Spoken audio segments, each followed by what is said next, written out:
আসসালামু আলাইকুম, কি অবস্থা? সবাই কেমন আছেন? এই যে দেখেন, এটা হচ্ছে ইফতারির খাবার। ঠিক আছে নি?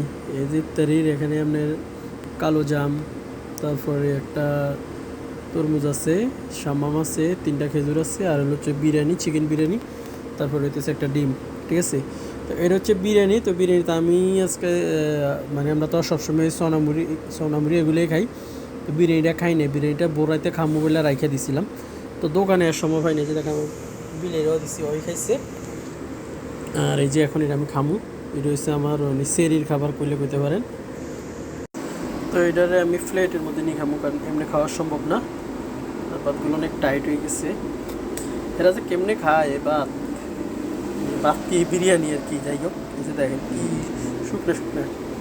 বাঙালিতে মনে করেন যে একটু রসা কষা না হইলে ভাল লাগে না, একটু ইয়ে টাইপের। যাই হোক, দিমু দিমু দ্বারা আমি আগে ফেলে এটা বাইরে।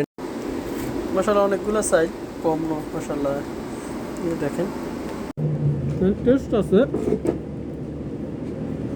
বাট একদম শুকনা শুকনা। এত শুকনো খাওয়া যায়, একদম শুকনা। এগুলো খেয়ে রোজা থাকতে পারবো চিন্তা করি। তুইও খা, তুইও খা, আমরা দুজনে মিলে খাই বাঘে চোখে। একটা ডিমও দিছি সিদ্ধ করি। একটু যেভাবে দিছি বিরিয়ানি গ্রান্ড ঠিক আছে, বাট একটু যদি জল হলো হয়তো ভালো লাগতো।